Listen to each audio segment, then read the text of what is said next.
Hello friends, नमस्कार। Welcome back my channel target teacher job. मैं प्रियंका स्वागत करती हूँ आप सभी का आपके अपने चैनल टारगेट टीचर जॉब में।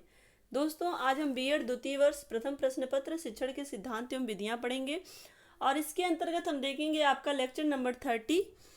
तो चलिए शुरू करते हैं। क्वेश्चन है, सूक्ष्म शिक्षण के सोपान एवं महत्व की विवेचना कीजिए। ये आपका सिद्धार्थनगर यूनिवर्सिटी 2018 में पूछा हुआ क्वेश्चन है। और इसी तरह के एक क्वेश्चन और है, सूक्ष्म शिक्षण के पद या सोपान का वर्णन कीजिए। तो चलिए देखते हैं हम उत्तर। सूक्ष्म शिक्षण के पद या सोपान, सूक्ष्म शिक्षण प्रक्रिया जिसको हम माइक्रो टीचिंग भी कहते हैं, में निम्नलिखित पद या सोपान निहित होते हैं। नंबर 1 है आपका अभिविन्यास, जिसको हम कहते हैं ओरिएंटेशन। और तीसरा है शिक्षण कौशलों की चर्चा, discussion of teaching skill. Number तीसरा आदर्श पाठ प्रस्तुतिकरण, प्रेजेंटेशन ऑफ मॉडल लेसन। और नंबर 4 है पाठ निरीक्षण एवं समालोचना, lesson observation and criticism.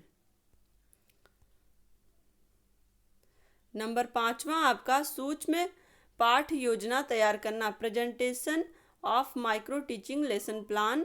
Number 6 है शिक्षण सत्र, टीचिंग सेशन। नंबर 7 है पृष्ठ पोषण, फीडबैक। नंबर 8 है पुनर्योजना, रीप्लान। नंबर 9 है पुनः शिक्षण, री टीचिंग। नंबर 10 है आपका पुनः पृष्ठ पोषण, री फीडबैक। तो इस तरह से आपके यहाँ पे 10 पद दिए हुए हैं।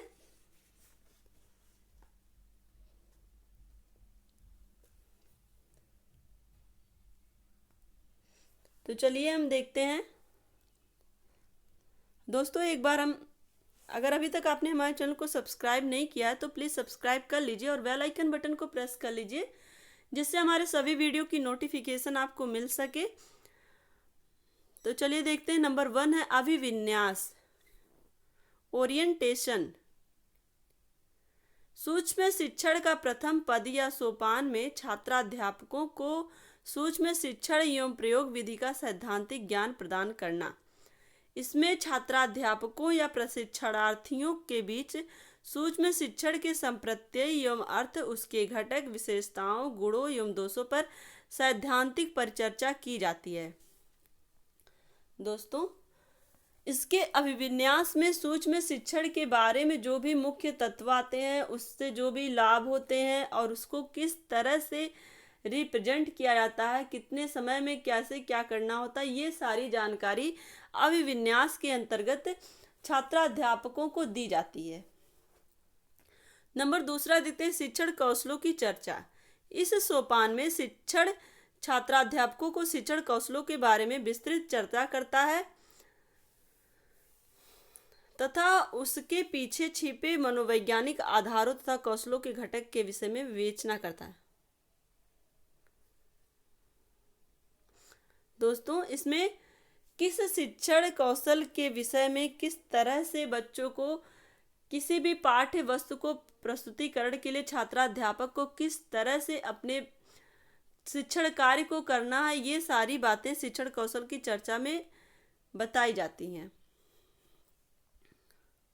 नंबर 3 हम देखते हैं आदर्श पाठ प्रस्तुतिकरण, presentation of model lesson.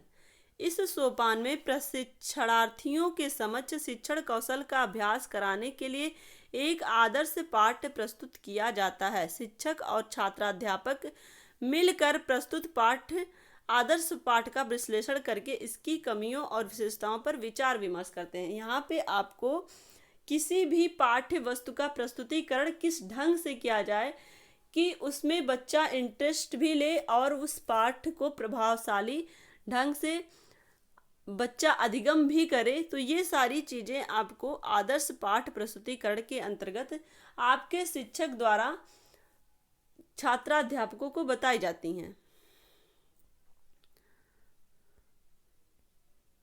Number 4 हम देखते हैं पाठ निरीक्षण एवं समालोचना, लेसन ऑब्जर्वेशन एंड क्रिटिसिज्म। आदर्श पाठ के प्रदर्शन का निरीक्षण एवं समालोचना करने की विधि छात्राध्यापकों को विस्तृत रूप से इस सोपान में बताया जाता है। पाठ की समालोचना करने के लिए प्रत्येक छात्राध्यापक को अलग अलग निरीक्षण प्रपत्र दिए जाते हैं। छात्राध्यापकों को कोई समुचित उपयोग करने की विधि भी बताई जाती है। दोस्तों, यहाँ पे आपको जब आप माइक्रो टीचिंग करने जाते हैं तो आप माइक्रो टीचिंग करने से पहले उस माइक्रो टीचिंग से संबंधित जो भी आप शिक्षण विधि यूज कर रहे हैं, ये सारी चीज़ें आपको पहले से ही अपने ऑब्जर्वर को बतानी पड़ती हैं और उसी के आधार पर आप माइक्रो टीचिंग करेंगे। और जो भी कमियां वगैरह रहेंगी वो आपका जो ऑब्जर्वर रहेगा, यानी कि अगर आपका वो शिक्षक है या आपका सहपाठी जिसे ऑब्जर्वर बनाया गया है, तो उसी वो सारी कमियां आपको बताएगा, जिससे आप अपने फ्यूचर में जो शिक्षण कार्य करेंगे स्कूलों में जाके, तो वो सारी कमियां आप दूर कर लेंगे। तो माइक्रो टीचिंग के अंतर्गत ये सारी बातें आपको बताई जाती हैं। नंबर 5 आप देखेंगे, सूक्ष्म शिक्षण पाठ योजना तैयार करना, preparation of micro teaching lesson plan. इस सोपान में शिक्षक छात्राध्यापकों को सूक्ष्म पाठ योजना तैयार करने के लिए या बनाने के लिए समय देता है और आवश्यकता अनुसार व्यक्तिगत रूप से उसकी सहायता भी करता है।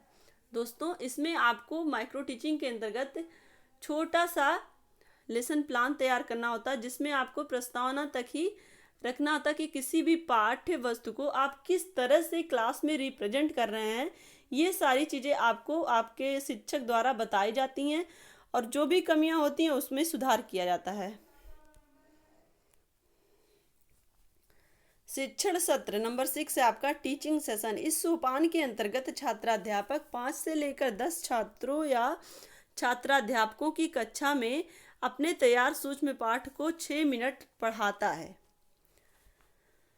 पर्यवेक्षण का कार्य शिक्षक, प्रशिक्षक या सहपाठी छात्राध्यापकों दोनों के द्वारा निर्धारित निरीक्षण प्रपत्र के माध्यम से किया जाता है। जहां पर व्यवस्था हो वहां पर छात्राध्यापक द्वारा दिए गए पाठकों को वीडियो टेप या साधारण कैसेट पर टेप किया जा सकता है।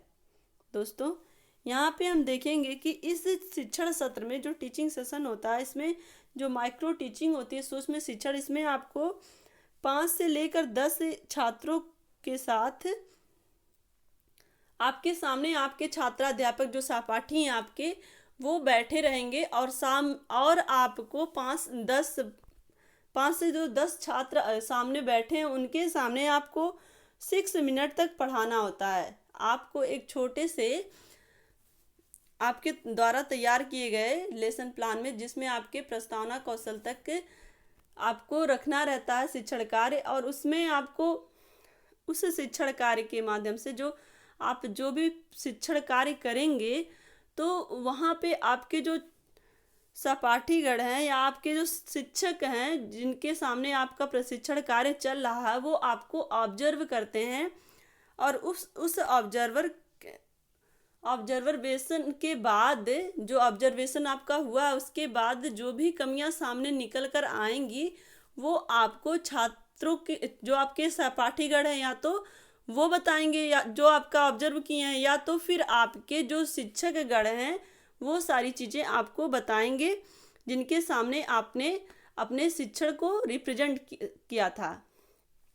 वो सारी कमियां आपकी बताएंगे और उस कमियों में भी आप इम्प्रूवमेंट करना चाहेंगे, क्योंकि हर कोई ये चाहता है कि हमारा जो शिक्षण कार्य हो वो प्रभावशाली बने।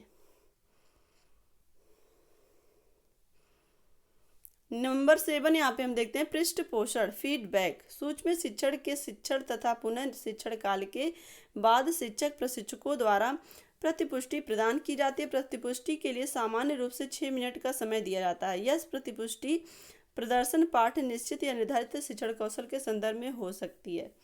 दोस्तों, यहाँ पे फीडबैक का मतलब जो भी आपने शिक्षण कार्य किया अपने शिक्षक के सामने या आपने अपने सहपाठियों के सामने जो भी निर्धारित हुए थे उनके सामने आपने जो भी शिक्षण कार्य किया, उसमें जो भी कमियां थी उस कमियों को आपके सामने लाया गया, आपको बताया गया और नेक्स्ट टाइम आप उस कमी को ना दोहराते हुए अपने आप में सुधार करेंगे। ये होता है आपका पृष्ठपोषण और फीडबैक। तो दोस्तों आज का ये वीडियो आपको कैसा लगा हमें कमेंट करके ज़रूर बताइएगा। अगर ये वीडियो आपको अच्छी लगे तो एक लाइक करिएगा और अपने दोस्तों के साथ शेयर करिएगा और प्लीज़ हमारे चैनल को सब्सक्राइब भी कर लीजिए। हमसे जुड़ने के लिए थैंक यू सो मच। जय हिंद।